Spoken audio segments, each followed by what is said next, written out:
sou Verônica Yamamoto e sejam bem-vindos ao canal Amor Essencial. O tema do vídeo de hoje é falar sobre a minha quase ida ao Japão. Eu sou casada, tenho 3 filhos e no início do meu casamento, eu casei em 2014 e o fruto do nosso amor, que é minha filha Maria Vitória, nasceu em 2015, 25 de janeiro de 2015. E nessa época nós trabalhávamos com comida mexicana como algo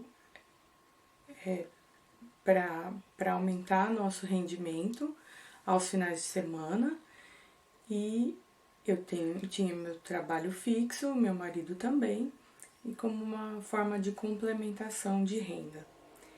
E minha filha era pequenininha, então eu conseguia trabalhar em casa aos finais de semana, e ao mesmo tempo que eu amamentava ela, a gente trabalhava junto, fazia as entregas e estava tudo bem. E entre 2015 a 2017, mais ou menos, o Brasil passou por uma grande crise, né? Ainda está em crise, mas a crise estava muito feia. E meu marido já morou no Japão, morou 5 anos no Japão, e ele vivia me falando, porque no Japão é diferente, porque no Japão a gente consegue tudo mais fácil, porque no Japão tem segurança, no Japão tem honestidade, as pessoas são honestas, e falava e demonstrava para mim que queria muito voltar a viver no Japão. E aí ele me contava tudo que ele fazia lá, as coisas que ele comia, os carros que ele tinha, porque ele dizia que em um mês de trabalho você consegue comprar um carro bom, usado, mas novo, né? Seminovo, igual a gente usa aqui. E lá é tudo mais fácil, o custo de vida é alto, mas você ganha para pagar esse custo, né? E a qualidade de vida e a segurança e tudo mais. E ele me contava as histórias, me contava. E aquilo foi penetrando em mim. Aí ele falava assim, vamos pro Japão, nossa vida lá vai ser melhor. E a Maria Vitória era pequenininha, né? E eu pensava comigo, nossa, seria tão legal se ela aprendesse o japonês, né? É tão difícil a gente, né, olhar esse idioma e falar, vou aprender, né? Mas ela, como um bebê, ela indo para lá, ela ia absorver muito fácil, né, a língua, né?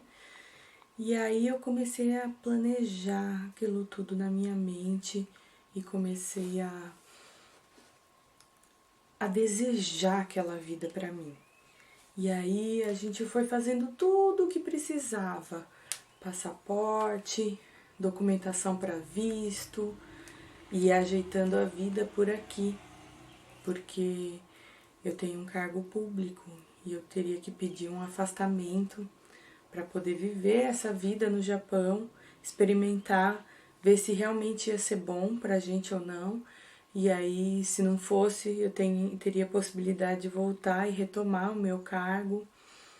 E então eu tinha que fazer um planejamento de tudo para que tudo desse tudo certinho, né? Prazos para ida, venda de carros, de imóveis, alugar imóvel aqui e tudo mais. Então comecei a me planejar e fazer tudo certinho. E logo de início, a minha filha do meio falou que queria ir, começou já a procurar, estudar o japonês, e eu fiquei maravilhada, falei, que bom, nossa, que bom, né? Ela vai, ela tá interessada, que legal. E o meu filho mais velho, já desde o começo, falou, não quero ir, não vou, ponto final. E eu sempre tive pra mim que a gente tem que respeitar as vontades. Eu pensei, gente, ele tá na adolescência. Vou levar um menino adolescente, que é uma fase conturbada, pro Japão, um país totalmente diferente das nossas culturas. E, tipo, ele não quer ir pra lá e o que, que eu vou fazer, né? Eu vou levar um menino forçado, não, porque você tem que ir. Falei, isso daí é um sonho meu, não é dele, eu não posso forçar ele. Falei, bom, ele querendo ficar e minha mãe, meu pai podendo ficar com ele, minhas irmãs podendo ser as guardiãs dele, por que não, né? Então, já ficou definido desde o começo em que ele ficaria, minha filha do meio e minha filha mais nova iria junto com a gente e tava tudo certo. Então, começamos todo esse processo de documentação, tá. E nesse meio tempo, foram 6 meses de preparo para a saída no Japão. Começou a ter muito brasileiro querendo ir para o Japão, né? Porque a vida aqui estava difícil, então muito brasileiro que já tinha trabalhado no Japão retornou e outros brasileiros que queriam ir para o Japão começaram a ir. No Japão sempre precisou, né? E até hoje precisa de mão de obra de fora, porque o Japão é um país em que se tem muito idoso. Então, os japoneses mesmos, eles envelhecem e não trabalham. Então, precisa vir mão de obra de fora, né? E geralmente são os descendentes, os decassegues, né? Os descendentes vêm e para trabalhar no Japão, né? Que fazem o Japão caminhar. Então, tinha muita procura. A gente foi atrás de uma empreiteira, né? Do mesmo modo que meu marido tinha feito. Fomos atrás de uma empreiteira e levamos toda a documentação, né? E olha, agora tem que aguardar. E aí tinha um trabalho, né? Inicial para o meu marido ir. Só iria ter um trabalho para ele. Para mim, não. Eu teria que ir junto com ele começar a trabalhar, a gente acertar a nossa vida lá, arrumar a escolinha para minha filha e depois eu conseguir um trabalho. Para mim ia ser mais difícil por eu não saber o japonês, por eu ser brasileira e tudo mais. Mas eu assistia muitos vídeos no YouTube de vários brasileiros que estavam no Japão e me alimentava de tudo aquilo e sonhava com, né, com as casas no Japão, com os banheiros do Japão, com as comidas, com os passeios, com os lugares. Então eu estava sonhando e vivenciando tudo aquilo que eu ia viver lá, aqui. Então eu todo dia eu assistia vídeos no YouTube dos brasileiros no Japão, de como que era a vida lá. Então eu já sabia tudo, como são as casas, o que precisa fazer quando chegar lá, onde encontrar, os brasileiros. Eu estava em grupos já de brasileiros no Japão, porque eu já estava fazendo as conexões para facilitar a minha vida. E aí, nesse meio tempo em que faz um processo bem minucioso do visto para o Japão, é uma série de documentos, assim, onde você tem que comprovar por A mais B que você tem a descendência. Não basta você apresentar um documento de descendência japonesa. Ele tem que ser autenticado. São várias cópias do mesmo documento. Documento de nascimento da minha filha, eu tive que fazer certidão de inteiro teor com assinatura reconhecida em cartório da escrivã. Então, assim, de todas, nossa certidão de casamento, de nascimento dos filhos, todos de inteiro teor, com tudo bonitinho. Então, assim, gastamos uma nota com documentação em cartório, fora os passaportes que tiveram que ser renovados e uma série de coisas. Mas a gente fez todo o processo, todo bonitinho, deu entrada, fomos para São Paulo na empreiteira para ver sobre um trabalho. Então, o único trabalho que tinha no momento era o trabalho numa fábrica de pneu. E a pessoa que nos atendeu foi bem sincera. e falou assim: olha, é um trabalho difícil, porque você vai cheirar o cheiro da borracha, né, do pneu queimado, 12 horas por dia. E isso vai fazer mal para o seu corpo no início. Depois você vai acostumar e você não vai mais sentir esse cheiro, mas pensa, isso vai circular dentro de você. Mas na cabeça do meu marido tava assim: eu vou para lá e de lá eu já vou tentar achar um trabalho em outra fábrica, que é o que o pessoal faz. Nem sempre consegue, né? Então ele já foi deixando bem claro: olha, você pode tentar, mas ninguém sabe, né? Pode ser que demore ou não, então não vá contando com isso. E aí ele começou a perguntar pra gente: vocês são casados há pouco tempo? Sim, era recente, né? Era 1 ano de casado, 2 anos de casado. E aí ele falou: olha, vocês vão ter uma rotina de trabalho bem complicada, porque meu marido já conhecia, né? Ele faz um turno numa semana de manhã, na outra à noite. Então você não consegue acostumar seu corpo num ritmo. Se você começa a trabalhar sempre de manhã, você dorme à noite. Se só trabalha à noite, você consegue acostumar seu corpo a dormir de manhã. Mas não, é uma semana de manhã, outra noite, uma de manhã, outra noite. Então, o nosso corpo, né, além de ter que se acostumar com o fuso horário, ainda tem que se adaptar a esse sistema de uma semana trabalhando de dia, outra semana trabalhando de noite. Meu marido já trabalhou assim e ele sabe que não é fácil, porque você quer aproveitar, que você quer ter tempo com a sua família, com as pessoas queridas e você precisa dormir e precisa trabalhar, né? Então é um ritmo bem puxado. E ele falou: olha, então não vai coincidir. Muitas vezes você vai estar trabalhando, ele vai estar de folga, e quando ele estiver de folga você vai estar trabalhando, e isso é muito ruim para o casamento, né? Ele falou assim: tem muitos casos de separação, né? Eu não recomendaria a vocês. E acho que ele viu que eu tinha um cargo público, né? Então, nossa, por que, né? Tanta gente querendo um cargo público, o que essa louca tá querendo ir pro Japão, né? Pra trabalhar assim em fábrica, né? Era um sonho, né? Sei lá, eu falava: gente, eu tô aqui, eu sou servidora pública há 18 anos e tudo bem, eu sirvo o município, mas e aí, em termos financeiros? Não mudou nada, não tem plano de cargo e carreira, não tem nada. E eu continuo como se eu tivesse entrado há 1 ano atrás, eu não consigo evoluir.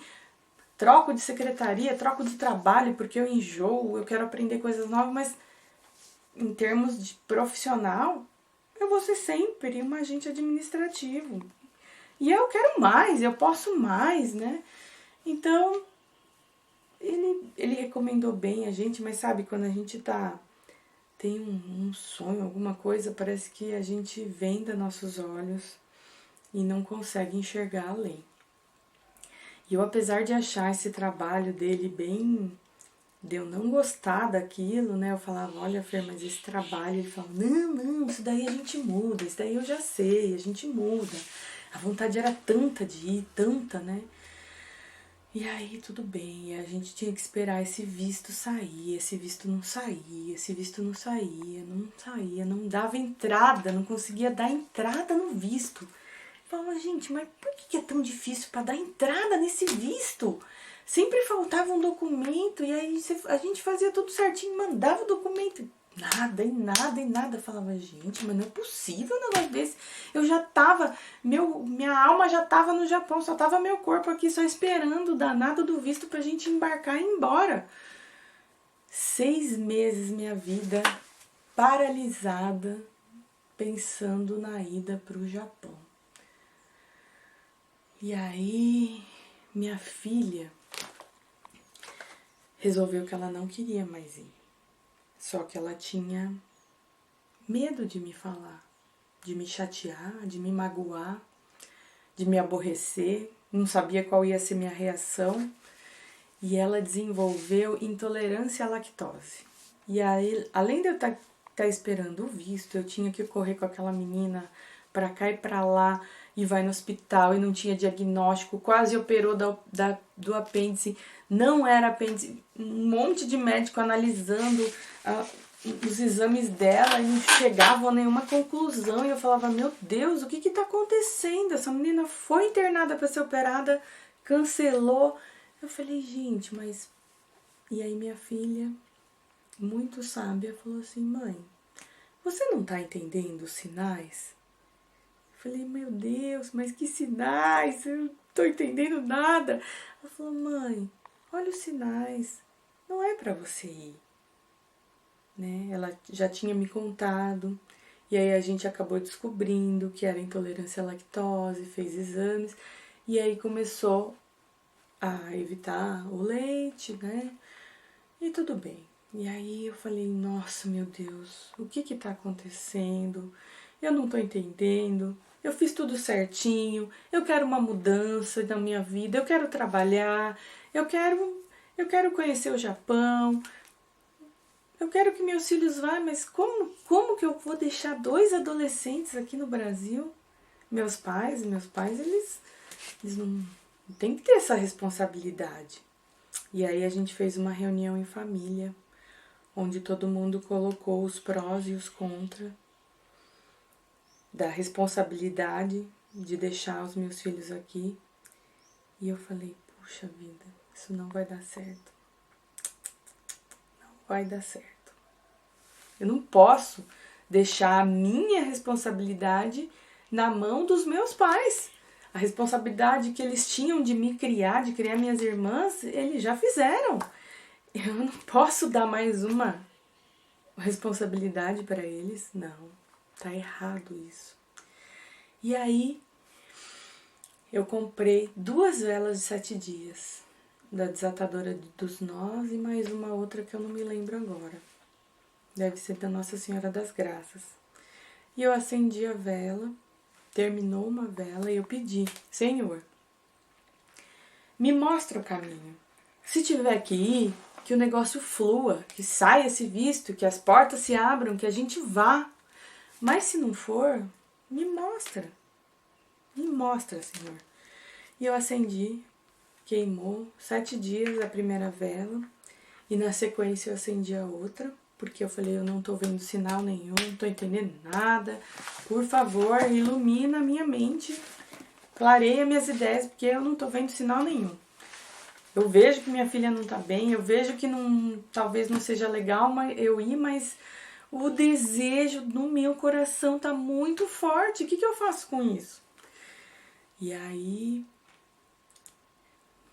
no último dia, onde aquela vela já tava uma chaminha fina, aquela vela tava num copo, era um copo de acrílico, tinha água, mas acho que a água tinha secado e eu não percebi.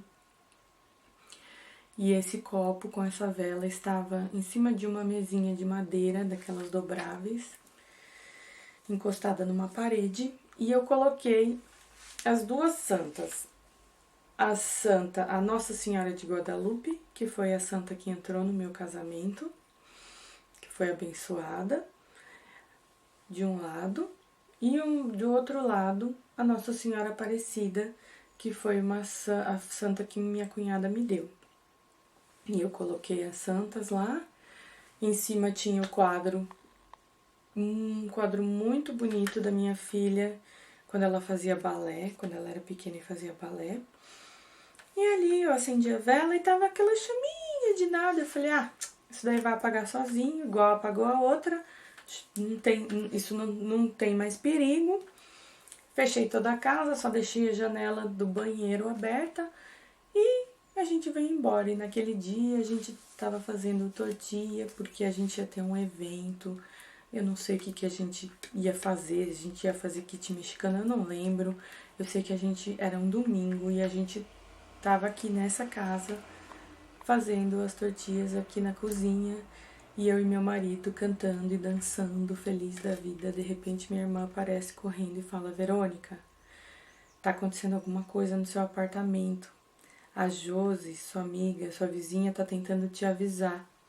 E eu, nesse dia, esqueci o meu celular em casa, no apartamento. E aí, falei, nossa, o que tá acontecendo no meu apartamento? O meu marido já pegou a chave do carro, já entrou no carro e a gente foi. Eu falei, calma, pelo amor de Deus, a gente vai bater esse carro no meio do caminho.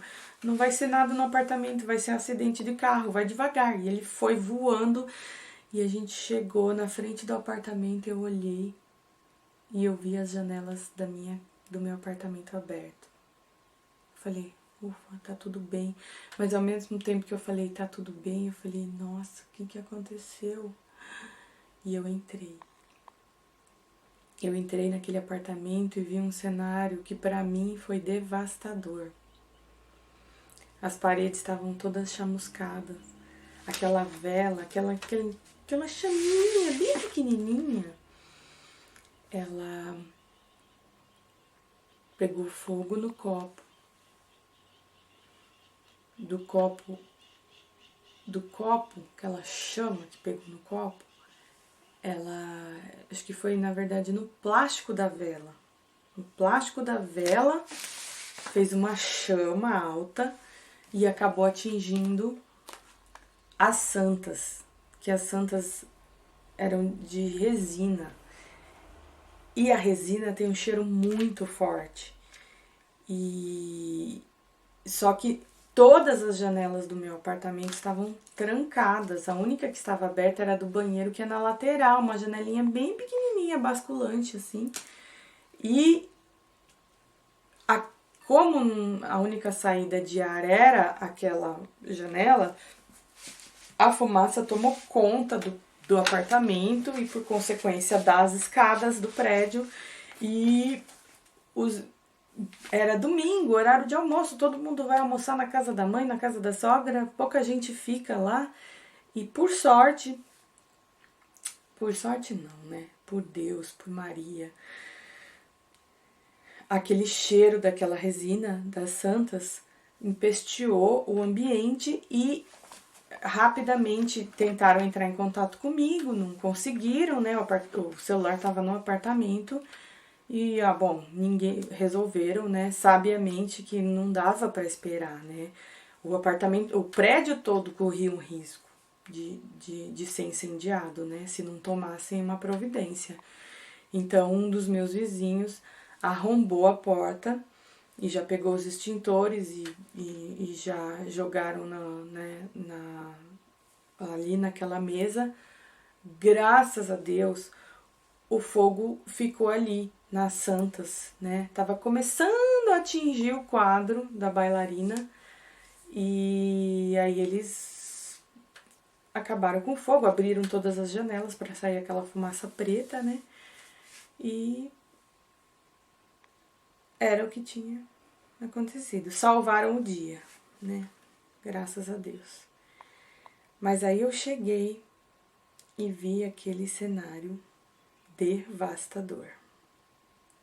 As paredes chamuscadas. O quadro da minha filha, o que mais me matou foi ver aquele quadro da minha filha de bailarina preto. Preto, falei, nossa, não pode ser. Eu dei um rim meu pra comprar esse quadro. E eu queimei ele. Falei, meu Deus. Ai, agora eu entendi. O seu sinal não é pra eu ir. Não é pra eu ir. O sinal teve que vir bem forte pra eu entender que não era pra eu ir. Ai, foi difícil. Eu tava feliz e triste ao mesmo tempo. Feliz por não ter acontecido nenhuma tragédia. Com nada, nem ninguém. Triste por eu ter perdido as santas. A santa que entrou no meu casamento ficou parcialmente queimada. A outra foi totalmente queimada. Ver aquele cenário na minha casa me perturbou. Eu falei, Fernando, a gente precisa pintar essa parede, a gente precisa trocar essa porta, a gente precisa fazer, né?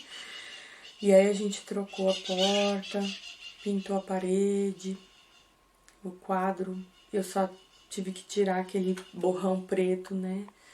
Da chama, limpei. e foi tudo recuperado, mas aquilo ficou muito forte, muito gravado, né? Eu pedi um sinal. E ele tava me mandando vários sinais, mas eu não tava entendendo nada. Às vezes a gente não quer entender, né? Às vezes a gente tem algo dentro da gente que não deixa a gente enxergar. Tem umas vontades nossas, que a gente quer passar por cima de tudo. Acha que é prioridade. Então eu acalmei meu coração ali. Aí tive uma conversa séria com meu marido e falei, olha, você promete pra mim que você nunca mais vai falar de ir pro Japão? De verdade? Por favor, você nunca mais vai perturbar a minha mente falando de ir pro Japão? Porque acabou essa história agora. E ele falou, não, tá bom, não se fala mais nisso. Só que dentro de mim, a vontade de ir pro Japão já tinha consumido todo o meu corpo. Eu vivia Japão, eu respirava Japão. 6 meses da minha vida, eu paralisei minha vida aqui. Tudo para ir pro Japão. E aí eu falei, meu Deus, o meu marido tá tudo certo, com os meus filhos tá tudo certo, e comigo, meu Deus, eu chorava toda noite. Tira essa vontade de mim, meu Deus, tira, eu não quero mais ir, mas a vontade não sai de mim. Ai, meu Deus. Tudo bem.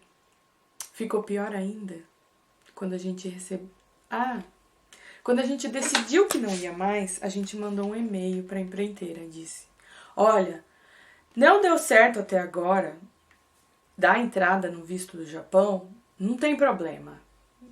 Estamos cancelando a nossa ida para o Japão. E tenho dito, ponto final. Recebemos o e-mail de volta da empreiteira. O seu visto foi dado entrada ontem.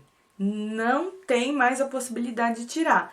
Quer dizer, tem, mas se tirar, se tirar a documentação, numa próxima tentativa de vocês irem, vai ser muito difícil.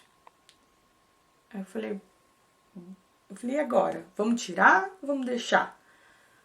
Já deu entrada, então deixa.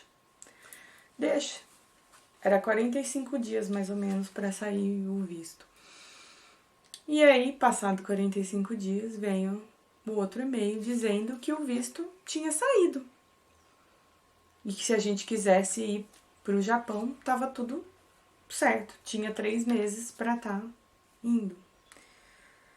E aí eu falei, ai, meu Deus, por que eu tô sabendo que eu tenho um visto no passaporte e eu não posso mais ir pro Japão?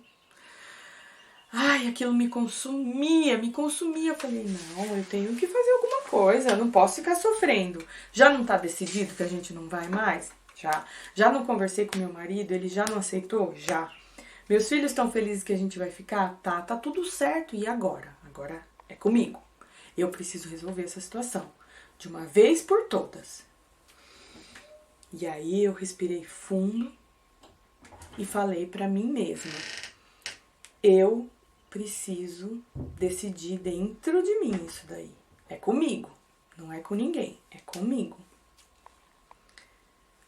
Não vamos mais. Temos o visto, mas não vamos mais. Ficou decidido. Eu não sei o que está acontecendo, o porquê nós temos que ficar, mas está decidido, nós não vamos mais. Então, eu peguei e falei assim, meu marido estava desanimado porque ele estava trabalhando numa área que não era dele, eu estava desanimada por ter muitos anos de serviço público e não me sentir valorizada financeiramente. E eu falei, quer saber de uma coisa, Fernando? Lá no Japão a gente ia ralar de trabalhar, não ia? Ia trabalhar que nem uns condenados, não ia? Ia. Então, vamos trabalhar aqui que nem uns condenados. Pelo menos aqui a gente tá perto da nossa família. Não tem problema, vamos trabalhar aqui. Aí eu peguei toda aquela força e falei, eu tenho que canalizar toda essa vontade de ir pro Japão e ficar aqui e fazer o negócio acontecer aqui. E aí eu falei, bom, a gente tinha parado com a comida mexicana de vez, tinha parado, o pessoal procurava a gente para evento, a gente falava que não. Ah, quer ensinar a gente a fazer comida mexicana? Não. Quer vender suas coisas? Não. A gente não era não. E aí eu falei, bom, se a gente não vai mais, temos que retomar então nossa vida, né? Ficou 6 meses parada. E aí o que me matou ali foi que em 18 anos de prefeitura eu nunca tinha ganhado um nada. Sempre vi as pessoas ganhando cargos comissionados, funções gratificadas, adicionais disso, daquilo, de maneira financeira, e eu nada. Falei, gente, não é possível. E nessa época, o meu chefe tinha falado pra mim, olha, Verônica, que quando eu soube que eu ia pro Japão, a primeira coisa eu fui falar, ó, estou indo pro Japão, aqui não tem nada pra mim, já vi que aqui não é meu lugar, então vou procurar algo fora. Então, já tô avisando que estou fazendo o trâmite para ir pro Japão, para eu conseguir a licença que eu precisava. Fui bem sincera e verdadeira desde o começo. Então ele falou, olha, como você disse que você tá indo pro Japão, tem uma função gratificada que era tua. Como você não vai, essa função vai para sua colega de trabalho. Tudo ok. Eu não vou estar mais mesmo aqui. Para mim tá ótimo. Ótimo, ela também merece. Não é para mim isso mesmo. Só que aí quando saiu o visto tudo e tal, foi na semana em que eu falei, não vou mais. Aí eu fui e falei pro meu chefe, falei, olha, eu não vou mais. Deu tudo errado. Eu não vou mais. Ele falou, então, lembra que eu falei pra você que a função que era tua ia sair pra sua amiga? Eu falei, lembra. Ele falou, então tá saindo essa semana, tá? Aquilo foi, ai, uma facada no meu peito, porque eu falei, gente, eu nunca tenho uma oportunidade nessa vida. O dia que eu tenho, ela escorre pelas minhas mãos. Eu falei, não era o problema minha amiga, nem meu chefe, nem nada. Eu falei, tudo sou eu. Eu falei, meu Deus, o que que acontece comigo? Por quê? Eu só perguntava, por quê? Ai, eu fiquei louca da vida. Eu falei, não. Eu falei, agora... Eu falei, tudo bem. Eu falei, você não tem culpa, eu não tenho culpa. Eu falei assim, mas... eu não vou mais. Mas eu quero o que é meu aqui. Eu quero o que é meu. Eu quero ser valorizada. Eu preciso. Todo mundo vai ter aqui, menos eu. Eu falei, não, eu quero. E ele foi e tal, mexeu e conseguiu. Ai, eu fiquei feliz da vida. Falei, ai, nossa, foram os melhores 6 meses da minha vida. Vivi um conto de fadas. Consegui pagar um cursinho para minha filha e endireitei minhas contas, minha vida começou a funcionar.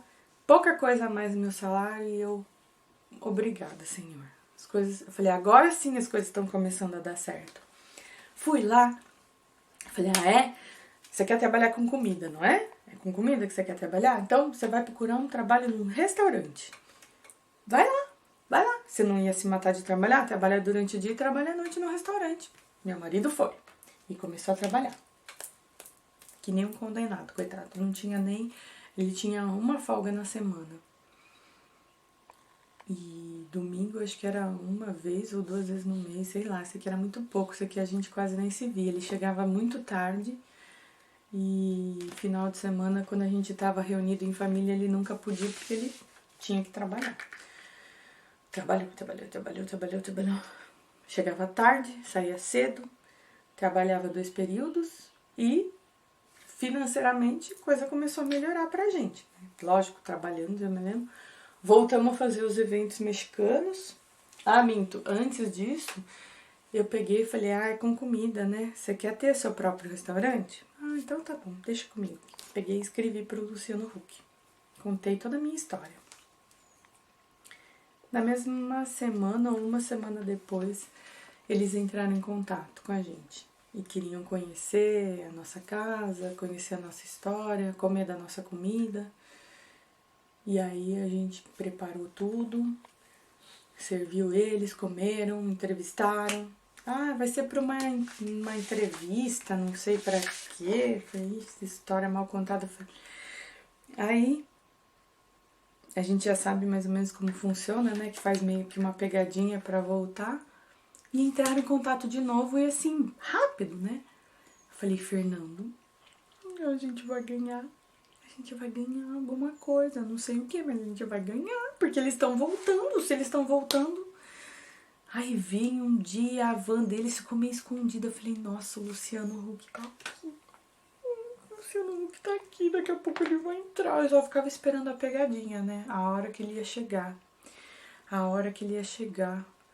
O que a gente ia ganhar? A gente ia ganhar um food truck? O que a gente ia ganhar? Dava a entender que era um food truck. E comeram, e conversaram, e filmaram, e fotografaram, e foram embora. Falei, hoje não é o dia do Luciano Huck, mas talvez ele venha, grande chance dele vir. E aí eles falaram assim pra gente, olha, volta a movimentar a sua página no Facebook, volta a fazer as coisas, né? Começa a publicar. Como querendo dizer, volta a fazer que pode ser que, né, vocês tenham chance de, vendo que vocês estão trabalhando com isso nesse momento. E a gente voltou a fazer os kits mexicanos, pegamos uns eventos, pegamos um evento muito bom que animou a gente. Tava na febre dos food trucks, aí eu falei, e trabalhando com barraca, eu falei, nossa, com food truck bem mais fácil, né? Você engata, leva embora, nada de montar, desmontar barraca, alugar barraca. Eu falei, esse negócio parece ser muito bom. E passaram-se uns 3 meses aí, desde a época que eles vieram visitar a gente, e nada, ninguém falava mais nada. Eu falei, Fer, a gente vai ficar esperando ganhar alguma coisa ou a gente vai andar com as nossas próprias pernas? Eu falei, não vamos esperar não. Se não aconteceu até agora, vamos caminhar. Falei, de repente a gente compra um trailer meio usado, quem sabe, de repente eles reformam pra gente, né? Vamos lá. E aí fui, pedi dinheiro emprestado pra minha irmã e compramos, realizamos nosso sonho. E aí foi aquela alegria, tiramos foto abraçado com o trailer e começamos a trabalhar, fazer evento, a se matar de trabalhar mesmo, trabalhar que nem uns condenados. Só que a cor do dinheiro não vinha. E aí eu passei por uma situação meio chata no meu trabalho. E aí, sabe aquele dia que sobe o sangue nos olhos, assim? E aí foi o dia que eu falei, pra mim chega. Ninguém pode me dar valor aqui, mas eu me dou meu valor. Então, vou pedir minha licença. Fui lá e pedi minha licença. E eu não fiquei com medo daquilo ser recusado, não. Eu falei, seja o que Deus quiser, tá na mão de Deus. Protocolei com sangue nos olhos. E esperei o prazo. E não fui falar com ninguém. Falei, tá entregue. Falei, alguma coisa vai acontecer na minha vida, porque eu não aguento mais. Eu não aguento mais. Meu marido já tá trabalhando. Então, tamo num outro ramo. Vou sair de licença e vou ajudar meu marido a realizar o sonho da vida dele. E se não é aqui, é em outro lugar, porque não é possível, né? E aí foi que foi 1 mês, né, de prazo, que eu fiz certinho ali, fiz o cálculo, 1 mês. E fiz o pedido. E aí, vai e vem, nesse mês, saiu a concessão da minha licença e eu me afastei. É uma licença sem vencimentos, não recebe nada, porém o cargo fica garantido, aguardando o retorno, né? E aí eu fui para esse mundão aí, vivenciar a loucura que é essa vida. Trabalhei muito, não ganhei nada. Bobear, eu perdi dinheiro. Mas eu precisava viver aqui. Precisava. Eu precisava conhecer o outro lado da moeda. Porque na maioria das vezes a gente precisa perder algo pra gente dar valor. Então eu fui viver o outro lado da moeda. Como é você ser seu próprio chefe, como é você se sustentar, né? Você não sabe, um mês é diferente do outro, né? Num mês você ganha muito dinheiro, no outro você não ganha nada. No mês você até ganha dinheiro, mas você tem prejuízo com um evento ou com um problema com o carro onde você tem que gastar muito dinheiro. E eu não sei como nós sobrevivemos em 2017, porque foi um ano pesado para todo mundo, né? E pra gente também. Foi um ano pesado e eu não vi a hora que acabasse 2017. No finalzinho de 2017 as coisas começaram a entrar nos eixos e melhorar. Mas foi um ano bem pesado. E aí, e por que eu tô contando toda essa história pra vocês, né? Falar, o que me interessa saber dessa quase ida pro Japão? Saída frustrada pro Japão? Tem coisa que nem eu mesma sei. Eu sei que essa vontade de ir para o Japão, ela ainda está dentro de mim. E eu sei que um dia eu irei. Eu não sei quando, mas eu irei. Pode anotar isso daí. Em algum dado momento eu vou estar gravando um vídeo dizendo que eu irei ou que eu estou no Japão, porque eu irei. Isso pode ter certeza, eu irei. Coisas que eu não sei explicar, são vontades que brotam no coração. E assim como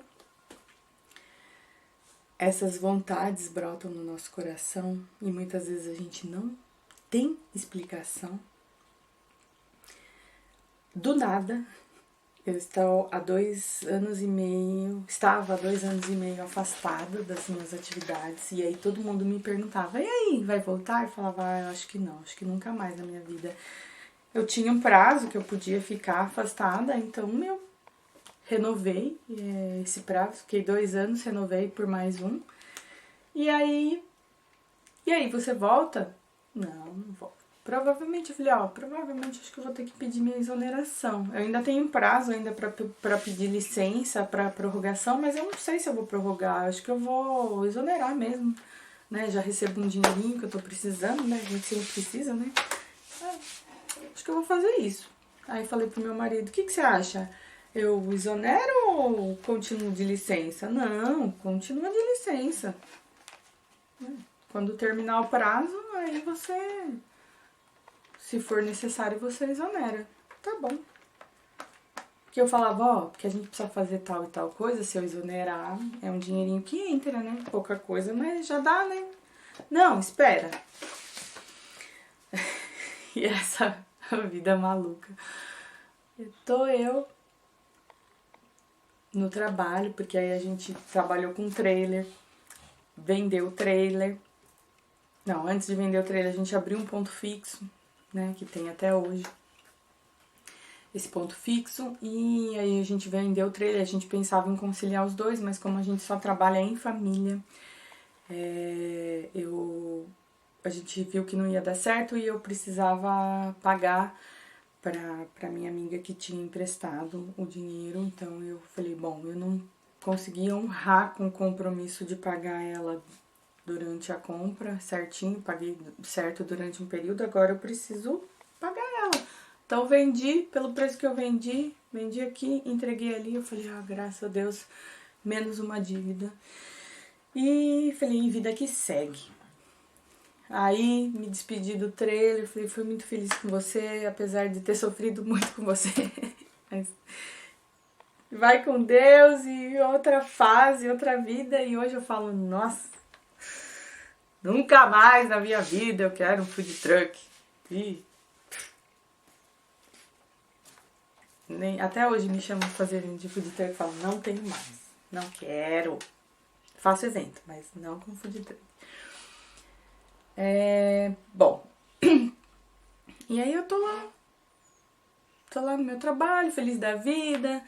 Como minha vida comecei a achar o sentido da minha vida, o sentido das coisas, as coisas começaram a se encaixar, a engrenagem começou a rodar na minha vida, feliz da vida, e me entreguei a minha vida para Deus. Falei, olha, Senhor, eu não sei fazer as escolhas certas para minha vida, mas você sabe, então escolhe por mim. Eu não vou mais reclamar.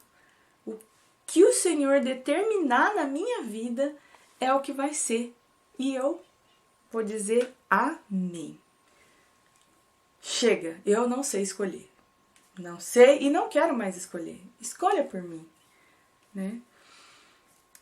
E sabe como que Deus escolhe as coisas pra gente? Com essa vontade no coração. Por isso que eu sei que um dia eu vou pro Japão, porque essa vontade está no meu coração. Eu sempre admirei o Japão. Eu assisti Karate Kid em minha adolescência. Eu era apaixonada pelo Daniel San. E eu assisti 500 mil vezes todos os filmes. E eu olhava aquele menino frágil e ao mesmo tempo forte e determinado. E eu falava, eu quero um amor assim. E eu via o Japão, eu via a cultura, eu ficava admirada. Eu falava, gente, que lindo, que lindo. Eu amo o Japão. Eu já amava o Japão. E olha com quem eu fui casar. Com um descendente de japonês. E o meu marido, ele é o Daniel San. Só que ele é japonês. E ele é o amor da minha vida. Eu olho pra ele e eu falo, ele é delicado e ao mesmo tempo forte. Ele é minha fortaleza, ele é meu porto seguro. E eu admiro ele e eu falei, olha gente, hoje eu olho e falo, como Deus é bom. O amor que eu queria, do jeito que eu queria, que eu pedi para Deus, Ele me deu. E Ele me deu muito melhor. Ele me deu coisas de desejos que eu tinha no meu coração que eu não sabia. Então Ele me deu a descendência japonesa, né? Através da minha filha. A minha filha, ela tem as 4 raças. Ela tem caucasiano, né, que é descendência italiana. Ela tem a amarela do japonês, né, que é os bisavós dela, totalmente japoneses, né.